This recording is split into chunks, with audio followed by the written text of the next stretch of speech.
back to another week of Let's Talk About It. I'm Denise Wright. Mrs. Wright _ for life. And I'm Paul Wright. Mr. Wright for life. Yeah, so we're here another week again after Easter. He wanted us to wear pink. I sure did. This is all for doing. He didn't want to wear it, but, well, he did it. He's a team player, so that's a good thing. What we got? What do we have today? This past weekend was my daughter's birthday, and she wanted to go to Applebee's. She wanted to go to Applebee's, which I was like, okay. Bless her heart and our wallet. It's not a milestone birthday, so, that was fine. Even if it was a milestone birthday, if she wanted to go there, then that's where she's going. So we went to Applebee's, and then his, you want to talk about your part? My part of what? With the HOA. Oh. So yeah, our Homeowners Association had our first annual Easter egg hunt and meetup. So also, tell them that you're part of the Homeowner Association, so you had to show up. I'm the man, y'all. What in man? The neighborhood. No. When I say that, I mean I'm the architectural chairman or director or whatever. So basically, if you're trying to do some projects under the reps and change up your whole front yard or paint your house crazy, not flying over here. So anyway, I didn't want to do it, but she voluntold me and voluntold the group, and that we went to one HOA meeting just to sit in and listen. And I walk out of there because of this one with a position, and now I've got to be an active position member, which is cool because again, we moved to this neighborhood because we wanted the kids to be a part. We wanted to move to a neighborhood that we were a part. We were in another beautiful community before this, but again, just didn't feel comfortable. Yeah, the neighbors. Go ahead. I was gonna say, and that's what they don't show you when you're going out with your realtors and stuff, and you go through a neighborhood and you drive by and everything looks beautiful, pristine. It's got its clubhouse and all that kind of stuff, and the pool, and you don't get to meet the neighbors though. You don't get to know how the neighborhood is and how they can treat you. So feeling like an outcast in your own neighborhood does not fit well. So especially when you pay a pretty penny for a property. So yeah, for peace of mind, you get yourself and your family up out of there, and you look for something different. Which again, if you can. So this, where we are, we bought this residence a few years ago, and it's set up to be our forever home. It's got tons of amenities, so that we don't really have to go outside of our residence. But again, we still wanted to know that when our neighbors are driving by, we're gonna get a honk in a wave or two in a wave. You know how it goes. So yeah, we pay for that peace of mind. So again, just trying to be the change you want to see in the world. So we're on the board. She's also got a position. Tell them about your position. I don't have a position. All I have to do is put up some decoration at the gate at Christmas time. That's about it. That's all. And she's the decorative chairperson. So yeah, she's supposed to decorate the signage and entrance of the HOA, of the community, at different holidays. It started with Christmas, but yeah, knock yourself out, they say. Yeah. Any holiday. He is so big on, I know he's not talking about it, but he's so big on being friends with the neighbors or in his community. Not necessarily friends, thank but you. let me. Thank you. Not necessarily friends, but he wants to, know each other at least. I want to have some type of camaraderie or just some comfort, because again, the way I grew up, whether it be in Jamaica or in South Florida, we knew the neighbors. Hell, the neighbors had permission to beat you if you were getting out of line as a child. Oh my so goodness. Then they would beat you. They would tell your parents that they beat you, and then your parents would beat you for having the neighbor have to beat you and bringing disrespect on the family. So again, we had that kind of symbiosis. You missed the bus or something, your next door neighbor, because your parents are probably already gone to work, your next door neighbor has driven us to school a few times. So again, we almost knew every house on the block. Everybody on our street that we lived on, we knew everyone on that street. And then you started knowing streets over and streets over. So to be in a neighborhood where I don't know anybody, that's crazy. I grew up in Jamaica, and I grew up where everybody that's there is family. Even who is not family is family. Mm-hmm. When you get older, that's when you start understanding that, that's not your real cousin or that's not your real auntie. But all of us, grew up as family, the whole community. So we didn't have cell phones and PlayStations and Xboxes and none of those stuff. So we went outside and climbed some trees. Maybe I'm gonna be down at the bottom waiting for some mangoes and stuff, but we were outside. Basically. So I think that, we were trying to, as adults, we're trying to reconnect our kids with some resemblance of our youth in that way, where you know your neighbors, you're familiar. Hell, the kids trying to get the kids together to play outside or something. It's hard. It is. It is. But what we were talking about earlier, I think one of the biggest differences, like you said, with technology being a part of today's society the way it is, back in the day, we did play with technology. We played. I mean, the Atari was out. But everybody then the didn't Nintendo have came it out. though. Everybody Exactly. So you would go to the friend's house that had it, or they'd be all at your house, and we'd ride our bikes around the neighborhood, and when we saw the pile of bikes, we knew that's where everybody was at. We come knock on the door, come in, and we're all playing because we had that one game system. So you're taking turns or four people to a game system, and then kind of go from there. But what one of the kids pointed out now is they don't have to go to their friend's house for them to play that game together. They can play online. So now you're in your house, your friend's all the way over in his house, and you're online playing that game all day. So it's not like seeing them go out and do anything together. So it'll never be the same. I watched just a sidetrack. I watched the Hulu what was it? The Freaknik Hulu special. For those of you that were old enough to know what that is, or saw the special, and somebody said that somebody pointed it out about today. One of the newer generation people today said they don't think that their generation will ever be able to recreate a Freaknik type thing because, again, technology. Back in the day, you didn't really have to worry about, oh my God, how I behave right now is going to be mainstream broadcasting to the whole world or whatever. People just came, let loose, had a good time. Maybe 1 and 2 camcorders were there, like big old camcorders. But nowadays, everybody's got a little cell phone or glasses that record. So people conduct themselves glasses that record. Yeah, like the Meta sunglasses. Oh, yeah, they got sunglasses now where you don't even know that you're being recorded, but they got a little thing in the corner and you're being recorded. So yeah, people conduct themselves in a different way or, whatever. So you're not going to get the true be in the moment because when you go to an event, you see so many people on their phones or whatever, their technology, they're not even paying attention to what's going on. So the same thing, when you were at an event like that or Woodstock or whatever, your generation had, it's going to be you're in the moment. But now it's some people are at the moment, but they're not in the moment. So it'll be a little different. So that was just a sidetrack from what we were talking about. But yeah, back to the main point, HOA, we're a part of it so that we can try to bring some sense of unity and connectedness to where we live. Because again, this is where we lay our head, and we want to do that for years to come. So that's what I thought. I remember going to South Florida and visiting, one of my closest friends, Jeffrey Williams. Oh, she said I gotta move a little closer. Anyway, his community, I mean, again, they've got such a tight-knit community. The neighbors are over there. They're all kind of doing things. They'll have like a little cul-de-sac party and stuff like that. All the kids are together, pool parties, birthday parties. Like they're all tight-knit. And that's the kind of stuff that you see on TV, but that's the kind of stuff that you would hope for in your community. So again, having some kind of resemblance of that is what I definitely want to do with the kids. Even though our kids are, we got one that's about to go off to college. We'll talk about that in a second. We've got a teenager that's right behind her, so next year is his last year. Then we got a freshman, and then we got a 12-year-old who's about to hit middle school. So our kids aren't those little babies. Yeah, little toddlers that they might have and stuff. But you still want some type of, even if I wanted to see them play basketball or we're gonna ride bikes or we're gonna go up the street or walk over to so and so, you want that. But I digress. And we had the first Easter eggs. Did I say it correctly? First Easter egg hunt. Yes. And she did that, and then she wanted to go to the fair. There was a fair down the street from the house, so we went there as well. What do you have to say about the fair? She did it again, y'all. We had a good time, but this time it wasn't the blind double date. It was the same couple from the blind double date. She invited them out because they've got kids as well, young people, I should say, young adults. So she invited them out to come celebrate with us since we were going to be at the fair. And it was a good time. We all had fun. The kids came. We hit a few rides, nothing too crazy. You got on the crazy ride with Destiny. What else? What ride did I get on?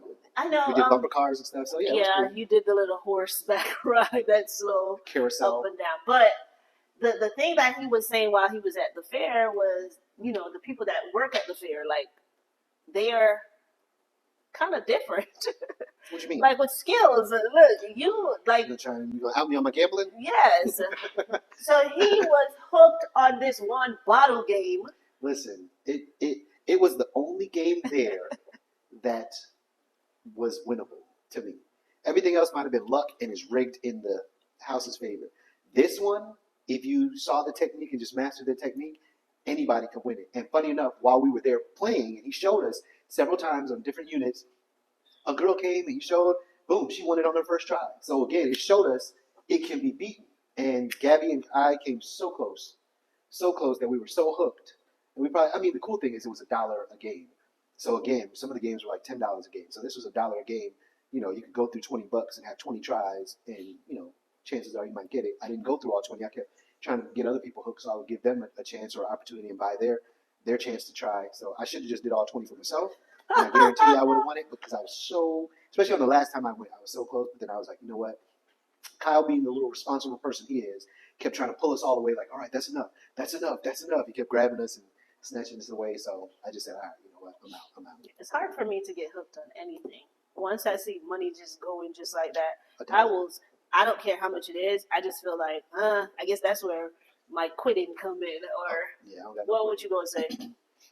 I was going to say the difference is, and what my justification for it was, is, you know, we paid for the van, so we have unlimited rides and stuff. We rode a lot of the rides, and we were kind of, you know, we rode the rides. So now it's either a matter of rewriting some rides or finding other ways to have fun. So it's like, to me, that game, the amount of time it took up and the effort we were doing and the fun because we came so close. And I mean, we were probably there 30, 40 minutes in total What? Where? playing that game. Oh, You know what I mean? So again, that was a lot of time taken up.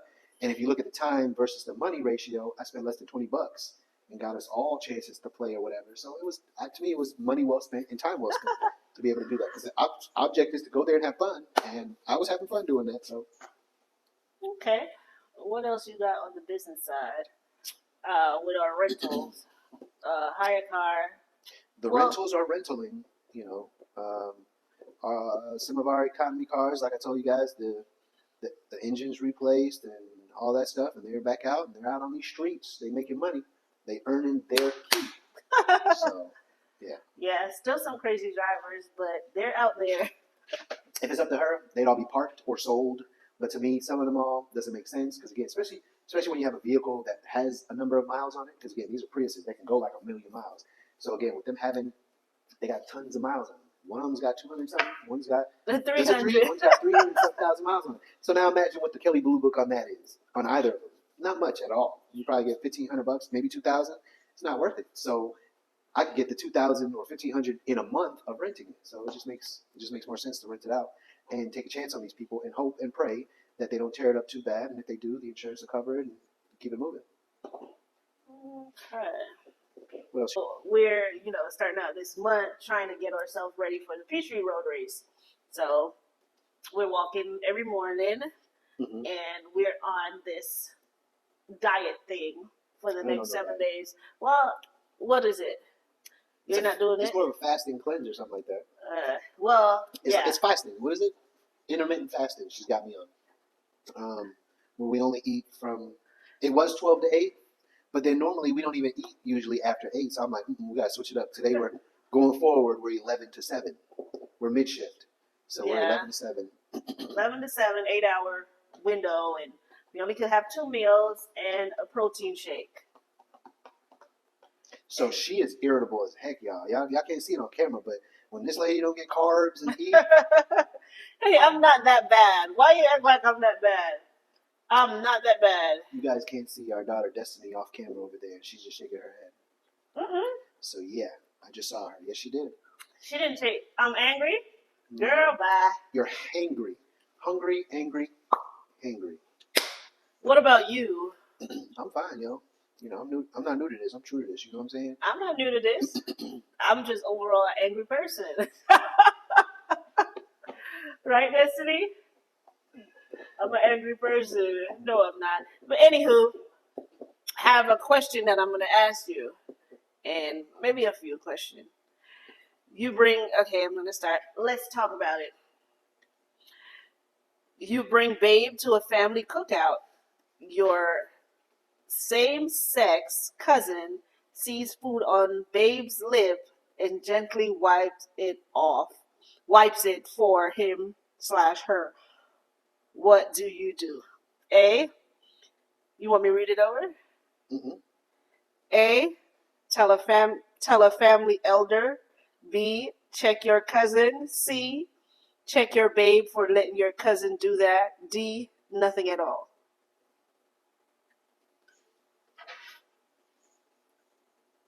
Tell a family or elder.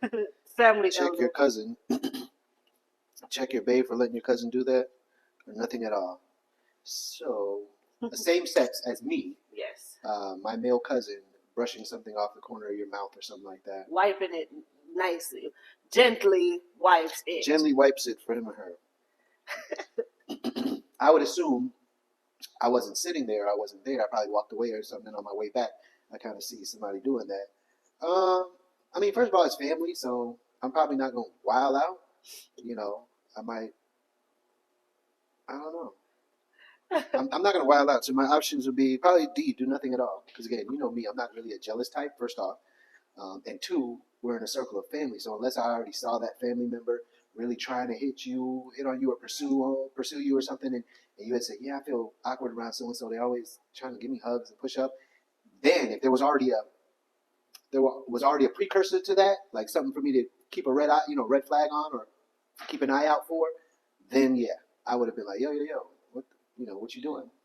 But if it was just, so and so came over, hey, how you doing? Blah, blah, blah. Oh, you got something on your lip, and brushed it off, I wouldn't really think too much about it. It'd be better than sitting there having a conversation, and then they walk off, and then I come up and I'm like, hey, you got a whole bunch of lettuce on your lip or something like that. You'd be like, oh my God, I was talking the whole time. And that's like when people have a booger in their nose and somebody's not comfortable telling them, so you just let them sit there and talk, and then when you come home or wherever, you're like, you got a booger in your nose. And I was like, oh my God, I wonder how many people saw that and didn't say something. So yeah, I'd rather somebody either point that out or gently rub it, blow it. No. I'm fine with that. No, I'm not fine with it.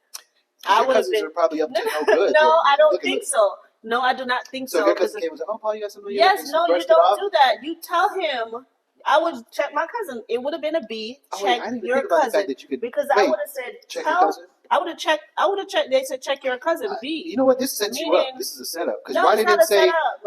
I could have. It's not a setup because again, if something is on your lip, just like if there's a booger, somebody gonna tell you have a booger and you wipe it. Yeah, but it just says check your cousin. Yeah, but that's a check. Like yeah, I would have said you're checking them. You could be like, you could have told him he had it, or that's a check. Yeah, but I would have said to my cousin, like, why didn't you tell him you have that?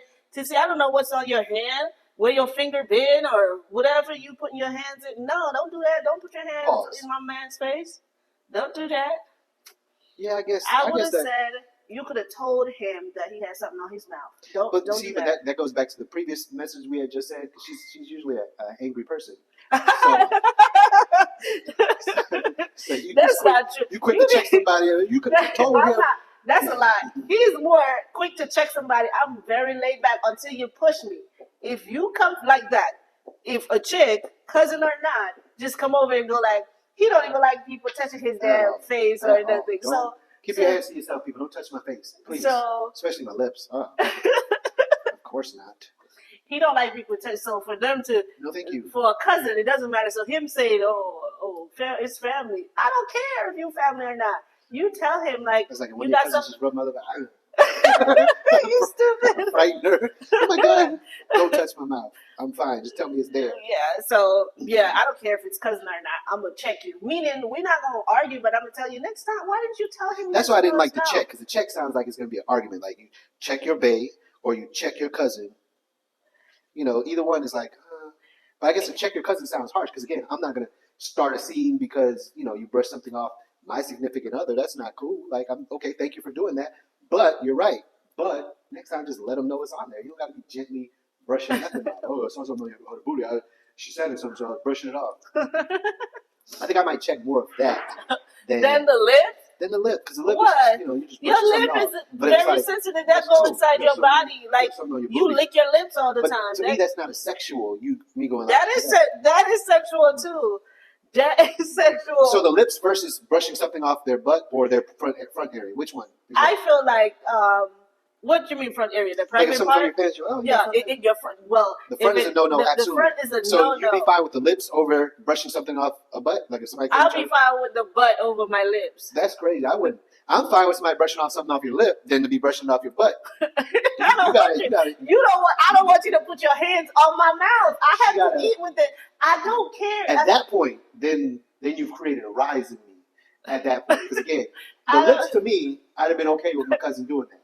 Her butt, No, she got a unit. She got something to enjoy She's back got a there. So it's unit. like that means they was paying close attention. Oh, you got something on there. Like, you know, that's when you never know if the brush turned My into butt don't go like that, honey. It's a. you got something on there. You got something on there. No, but yeah, no. I would prefer. I would be fine with you brushing off my butt than you wiping something off my lips. That's crazy. Yes. That's crazy to me. Comment below, please, people. Is it okay, fellas? Is it okay for somebody to brush something off your woman's butt or off her lips? Which one, as another guy? I'm talking as a woman. Another I'm guy talking coming as a up. woman. Would you be okay with another guy brushing something off your woman's lip that she might have had on it, or brushing something off her butt? Guys gonna say, yeah, they'll be more upset. I bet you women will say the same thing too, because y'all be checking out dudes' butts. So it's like you see another woman, and it's like, oh, so you got something on your butt. So another woman brushing something off my butt, you're okay with. But I guarantee you, women out there, other women, not so much. They'd probably rather you do the old, not the spit thing, but the old mom thing, like, oh, you got something on your lip. Than to be like, come here, you got something on your butt. And, now if something on your butt, that's more like a cheek feel to me. That's fine. The butt is if like a they cheek brush feel. off your butt, like if it's your pants. But again, But you're your lips. Why you gotta do? Why I was doing this for you, and you gotta be like this for me? Because that's how your butt be. It's these old people, So when you brush it off, they just gonna be like this, brushing off his butt. I'm done with this episode. I tell you that much. No, he's gonna be brushing off his butt like that. Let's move on. What other questions? For his lips, they gonna be wiping. I have to kiss these lips. I don't know where their hands been. I don't have to kiss his butt. And as a matter of fact, his butt have clothes on, so that's different. I don't mind if I wouldn't be as upset, and especially if something on. Again, guys, like even with the kids as they were growing up, I would always do a check-in with them if we go anywhere. Before we get there, I'd always tell them, hey, don't let anybody touch your privates. Where are your privates? And I'd have Gabby and them show me, boom, boom, boom. That's your privates. Nobody should touch your privates. If anybody does, you come let me know immediately, okay? And then when we get back in the car, I do a check-in. Anybody touch your privates? Okay. So you're now telling me. So again, if you ask my kids, they'd say, yes, someone touched my privates at this place. So again, you're more comfortable with somebody. This? You want me to read this? Yes. You and your partner of 3 years are looking up your ancestry and realize that you're also second cousins. Nobody else, not even family, knows. What do you do? A, break things off. B, remain in a relationship with your cousin. Read the question again. Let's talk about it. Let's talk about it. You and your partner of 3 years are looking up your ancestry and realize that you're also second cousins. Nobody else, not even family, knows. What do you do? A, break things off. B, remain in a relationship with your cousin. Let's talk about it. What you doing? God dang, 3 years. Y'all have been together for 3 years, and somebody, I don't know if it's God or the devil, said, let's look up ancestries to see if we are related. What the heck?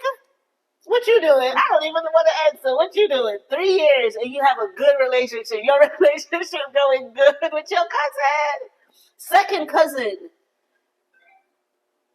I don't even know about that. I mean, well, oh man, I don't even know. Because at the end of the day, if the family doesn't even know, how really close are you? Like, I'd have to double check the ancestry then. You know what I mean? Are they right? Because how can nobody know? Because with her family, remember you're dating, you're not gonna trace back to say her side of the family. Who this person is related to this one is related to this one. This sounds like some West Virginia stuff to me. West Virginia. But yeah, I'm not going to family reunions to try to find a new person. But in a situation like this, boy, I don't know. Knowing me, how I am, in your head now. It's gonna play too much. We'd have to break it off. Yeah, we'd have to break it off. It wouldn't be on bad terms. I would want it to be on bad terms, but it would be like it's the best thing because you don't want to have children, and now them children be coming with special needs. Right here in the middle. 3 eyes. Well, we don't know if it's true or not. Maybe it's a myth that if you have, but anyway, I don't want to find out, so I would call it off. I would say, this is where we end things. But what if you really find out that y'all really not cousin? That ancestry thing is BS. Mm-hmm. But yeah, I would have break up. That's it. Oh well, that's when you get an inside text saying, "Hey, big head." You stupid. Hey, big head. I got a second opinion. Let's see. If you had $100 for everything you've done in the choices below, how much would you have? A. Dine and dashed. Basically, you ate and then ran off on the bill. B. Recycled old nudes to multiple people. Never. C. Went 3 days without brushing teeth. Never. Or D. Wet the bed past the age 15. I would have 1, 2, 1, 2. I'd have $200. How? If you had $100 for everything you have done in the choices below, how many of these would you have you ever had done? Did you ever dine and dash? You ever run out on the bill? No. I've been there, done that. Recycle old news to multiple people? No. No, I've never done that. Went 3 days without brushing your teeth? No. Yeah, I've never done that either. Wet the bed past the age of 15? Occasionally. Yeah. So I would have $100. No, you would have 100. Oh, you would have 100. I would have 200 because I dined and dashed. And but I don't know if it's past age 15. It's probably an accident. You know when you're dreaming that you you run in some water or something. I remember to this day. So something like that. I'll have $100. But yeah, we don't really have much to talk about today. And it's a great episode. This is? Yeah, it's a great episode. Nice and short and to this point. Well, yeah, our children are on spring break, so they are eating us out of the house and the home. No, let me not say that. That's his line to say. I don't think that. They do. They do. Because inflation is inflating. And that grocery bill is crazy. I told them to use their school bellies, their school stomachs. Because again, every day it's like, oh, what'd you eat for lunch? Oh, I didn't want lunch. I didn't eat it. Okay, keep that same energy. Keep that same energy right here. One meal, maybe 3 meals for the day, maybe 1 snack. Don't be going to the snack cupboard every 10 minutes, knocking out chips and cookies and all kinds. No. Yeah. She would let them get away with it. They'd eat everything today and they have nothing for the rest of the week. And it's like, nah. Then I got to hear them whine about, oh, hungry. She's like, oh, you shouldn't have eaten it all. Now you go, oh, no, I don't need all that. Just, I'm going to lay down the ground rules from now. Y'all use your at-school bellies and treat this food with respect. Let me not laugh like that. Treat this food with respect. It's a little Treat inside the food joke. with respect. I laugh like that. So, yeah.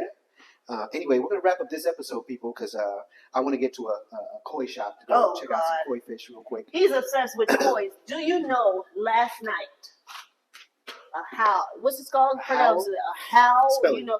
Don't let me spell it. I'm Jamaican. We don't pronounce O-W-L. We don't pronounce things. She said Howell. Anyway, because Jamaicans always put an H in front of everything. And especially with the O. It's an owl. Owl. But, did I say it right? Owl. Yeah, that's right. Owl. Owl? Owl. And I said, how? Owl. Like Howell Mill Road? Y'all know what I'm talking about. But anyway, it's an owl. Came to visit us last night. We looked out. He was so amazed. I'm cutting you off. He was so amazed by it. He called me on the phone like, look out the window, look out the window. I look out the window like, oh, wow. He was like, yes. And it wasn't no little owl, y'all. It wasn't like, big, nice, cute owl. No, this was an owl/eagle kind of hunting owl. So it was probably about this big, at least this big. It wasn't that big. It was big. Yes, I got up on it. No, it was bigger than that. It was probably about this big. Between the table and here, it was about this tall. Oh my God. At least. But yeah.